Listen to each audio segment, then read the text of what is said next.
ये चीन का मछली बाजार है और यहाँ पर पूरे समुद्री भोजन ही मिलते हैं। लेकिन इन समुद्री भोजन में पहले जापान से आयातित मछलियों का या समुद्री भोजनों का काफी बड़ा हिस्सा रहता था।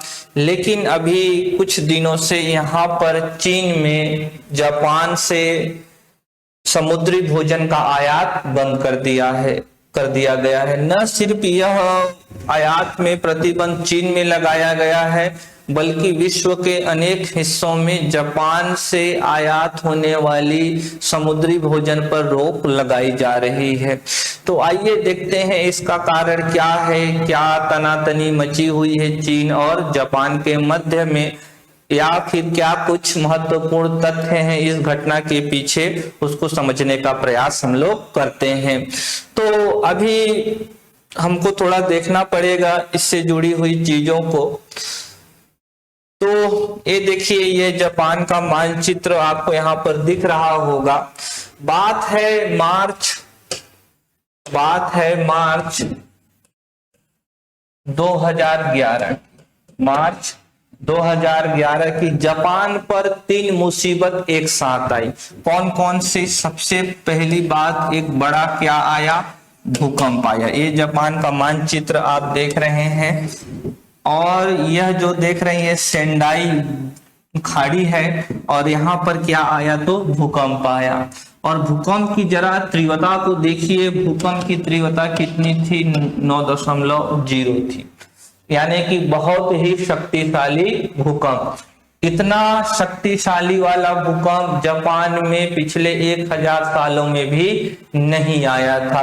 और यह भूकंप कहाँ आई? तो समुद्र वाले भाग में। यह तो कौन सा है? जापान का टेरेस्ट्रियल भाग है, स्थलीय भाग है, और यह क्या है? समुद्री भाग। तो भूकंप कहाँ आया? समुद्री भाग में। और जब समुद्र में भूकंप आता है तो क्या उठती है? सुनामी। सुनामी का मतलब बहुत ऊंची ऊपर लहर उठ जाती है। तो भूकंप आया, फिर भूकंप के बाद क्या आई? सुनामी आई। और इस सुनामी के कारण ये देख रहे हैं फुकुशिमा, यहाँ पर न्यूक्लियर प्लांट था, परमाणु संयंत्र था, उस परमाणु संयंत्र में जल प्रवेश कर गया और क्या हुई? तो परमाणु दुर्घटना भी हो गई। परमाणु दुर्घटना हुई। तो वर्ष 2011 में जापान पर 3 बड़े खतरे एक साथ ही आए। सबसे पहले भूकंप आया जिसकी तीव्रता 9 थी, जो बहुत ही एक शक्तिशाली भूकंप है। इस भूकंप के कारण समुद्र में सुनामी उठा और सुनामी से इतनी ऊपर या इतनी ऊंचे लहरें उठी कि वह स्थल भाग में तो शहर के शहर बह गए और उसका पानी कहां प्रवेश कर गया? तो परमाणु संयंत्र में। इस प्रकार से इस परमाणु संयंत्र में जो यह दुर्घटना हुई, यह परमाणु दुर्घटना के सबसे खतरनाक परिणाम वाले घटना में शामिल हो गई। इससे पहले ध्यान रखेंगे, वर्ष 1986 में चेरनोबिल घटना हुई थी। ये भी एक बड़ा ही महत्वपूर्ण और बहुत ही भीषण परमाणु दुर्घटना थी जो यूक्रेन में हुई थी। यह पेपर में पूछा जाता है कि चेरनोबिल जो यह न्यूक्लियर एक्सीडेंट कब हुआ था? तो वर्ष 1986 में। उसके बाद फिर कब हुआ? तो वर्ष 2011 में, जिसको क्या कहा जाता है? Fukushima nuclear disaster. Fukushima nuclear disaster, Fukushima परमाणु आपदा कब आई है? तो 2011 में। ठीक, अब तो थोड़ा घटना को सुन लीजिए। जैसे ही भूकंप आता है तो यह जो परमाणु, देखिए परमाणु संयंत्र को लेकर कई प्रकार के विचार हैं। कुछ लोगों का मानना है कि परमाणु ऊर्जा से बहुत मात्रा में विद्युत ऊर्जा उत्पन्न की जा सकती है, जो पर्यावरण को भी प्रदूषित कम करता है। लेकिन दूसरी बात यह है कि ये जो परमाणु ऊर्जा संयंत्र है, हमारे देश में भी परमाणु ऊर्जा संयंत्र काम कर रहे हैं। अब परमाणु ऊर्जा के दो रूप हैं, एक तो उसका प्रयोग हथियार के लिए किया जाता है और उसका भी गवाह कौन है, जापान है, हिरोशिमा और नागासाकी जहां पर परमाणु बम गिराए गए थे। दूसरा प्रयोग है परमाणु ऊर्जा का शांति के रूप में, लोगों की जरूरत के रूप में, कि परमाणु ऊर्जा से क्या उत्पन्न की जाए, बिजली उत्पन्न की जाए। लेकिन ये जो बिजली संयंत्र हैं ये भी खतरे से भरे हुए हैं, क्योंकि इसी प्रकार के एक बिजली संयंत्र 1986 में चेरनोबिल में दुर्घटना हो चुकी है और 2011 में फुकुशिमा पर हुई। तो जैसे ही भूकंप आता है, इस फुकुशिमा न्यूक्लियर पावर प्लांट में सेंसर थे और सेंसर ने जैसे ही डिटेक्ट किया कि भूकंप आई है तो वो प्लांट क्या हो गया, बंद हो गया। लेकिन प्लांट के कोर में बहुत सारा कूलेंट था और उस कूलेंट को वहां से खींचकर किसी सुरक्षित स्थान पर उसको ले जाया जाना था। तो जैसे ही प्लांट बंद हो गया भूकंप के संसूचन से, वैसे ही इमरजेंसी जो बिजली थी, डीजल था, जो इमरजेंसी इलेक्ट्रिसिटी सप्लाई थी वो चालू हो गई, इमरजेंसी जनरेटर चालू हुआ।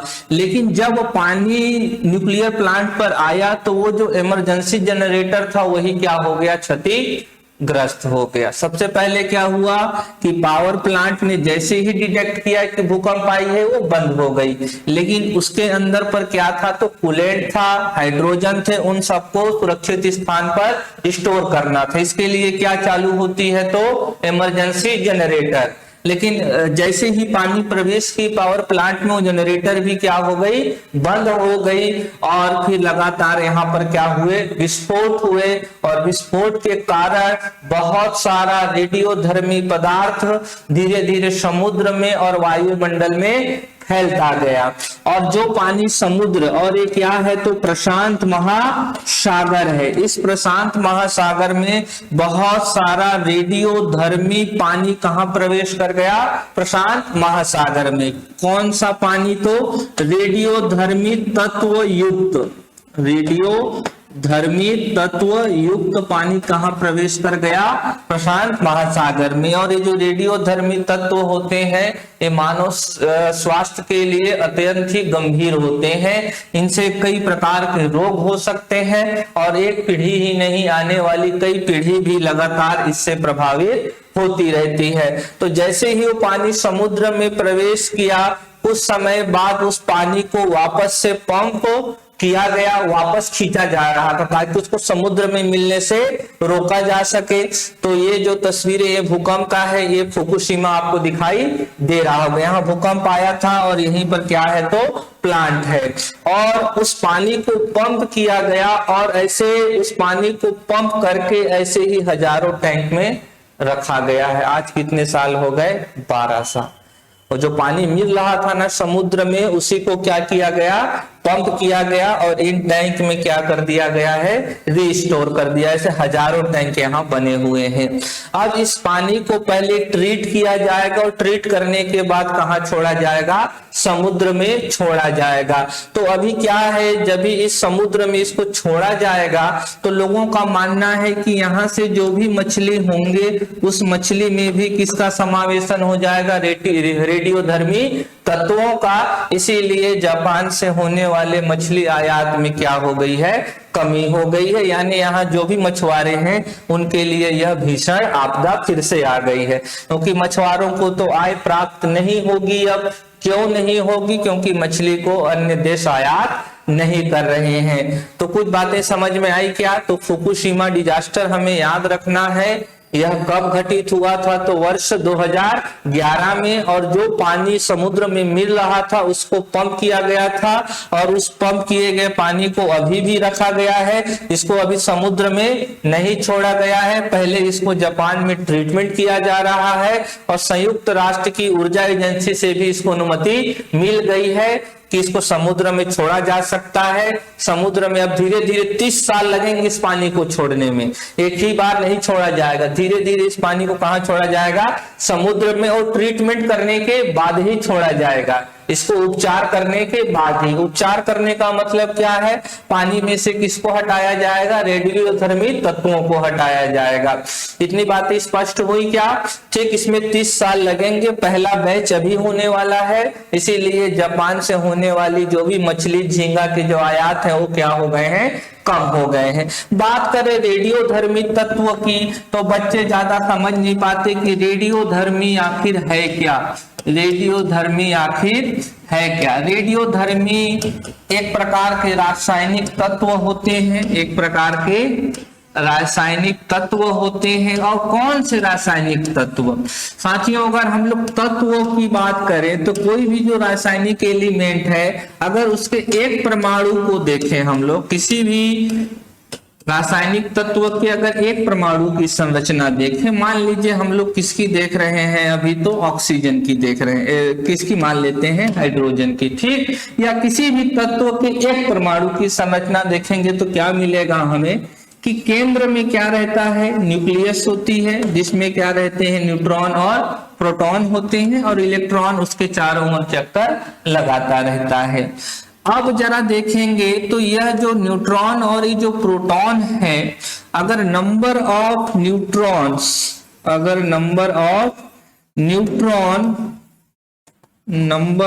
न्यूट्रॉन्स और अगर नंबर ऑफ प्रोटॉन्स अगर दोनों बराबर हैं तो वह एलिमेंट स्टेबल होता है, यानी कि उसके न्यूक्लियस में अब कोई भी चेंज नहीं होगा, तो वह रेडियोधर्मी एलिमेंट नहीं होता है। अगर नंबर ऑफ प्रोटॉन्स और नंबर ऑफ न्यूट्रॉन्स बराबर मात्रा में है तो उसका जो नाभिक होता है वह स्थायी रहता है और वहां से किसी भी प्रकार की कोई भी रेडियोधर्मी क्षय नहीं होती है। लेकिन वे तत्वों का नाभिक जहां पर न्यूट्रॉनों की संख्या प्रोटॉनों के बराबर नहीं रहती, तो वहां के फिर उस नाभिक में क्या चलती रहती है, हलचल चलती रहती है। और उस हलचल के कारण, यानी अगर नंबर ऑफ प्रोटॉन्स ज्यादा हो गए, नंबर ऑफ न्यूट्रॉन्स ज्यादा हो गए प्रोटॉन से, तो न्यूट्रॉन लगातार किसमें बदलता रहता है, प्रोटॉन में, ठीक। या फिर हो सकता है यहां से कुछ न्यूट्रॉन और कुछ प्रोटॉन कहां की तरफ निकले, बाहर की तरफ। तो यानी कि अगर नंबर ऑफ न्यूट्रॉन्स और नंबर ऑफ प्रोटॉन्स अगर बराबर नहीं है तो वो जो नाभिक होगा वो क्या हो जाएगा, अनस्टेबल। क्या हो जाएगा, अनस्टेबल। अगर बराबर है तो फिर वो नाभिक क्या है, स्टेबल है। और अगर बराबर नहीं है क्या, तो न्यूट्रॉन की संख्या और प्रोटॉन की संख्या, तो उस नाभिक को क्या कहेंगे, अनस्टेबल। और कोई भी अनस्टेबल चीज क्या प्राप्त करना चाहता है, स्टेबिलिटी। कोई भी अस्थायी चीज का अंतिम लक्ष्य क्या है, तो स्थायित्व। क्या है, स्थायित्व, स्टेबिलिटी है, बोलिए, ठीक। अब इस अनस्टेबल से कहां आना चाहता है, स्टेबल। और अनस्टेबल से जब स्टेबल में आता है तो यहां से लगातार कुछ ऊर्जा निकलती है, उसी को क्या कहते हैं, रेडियोधर्मिता। और या इसी प्रकार के तत्वों को क्या कहते हैं, रेडियोधर्मी तत्व कहते हैं। और इसमें कौन कौन से हैं, तो ट्राइटियम है, ट्राइटियम एक समस्थानिक होता है, और यूरेनियम है, और क्या है, यूरेनियम है, थोरियम है। तो ऐसे बहुत सारे हमारे क्या है, रेडियोधर्मी पदार्थ हैं। तो अभी जो हम लोग फुकुशिमा वाला देखे तो इसमें ज्यादातर क्या है, ट्राइटियम है। और अगर ये समुद्र में जाकर मिलेगा तो समुद्री जीव जंतु को, समुद्री पर्यावरण को और समुद्र पर आश्रित रहने वाले लोगों के लिए अत्यंत क्षतिकर है। और ये आप एक प्रकार की पर्यावरणीय समस्या विश्व भर में देख रहे हैं। और यह एक बहुत ही सीख लेने वाली घटना है, क्योंकि भारत में भी परमाणु संयंत्र चल रहे हैं और इनकी भी नजदीकी भूकंप जोन से काफी करीब है। तो हमें भी इससे सीख लेना चाहिए और उचित सुरक्षा का मानक हमें तय करना चाहिए, ताकि दुर्घटना के समय भी हम लोग किसी भी खतरे से निपट सकें, ठीक।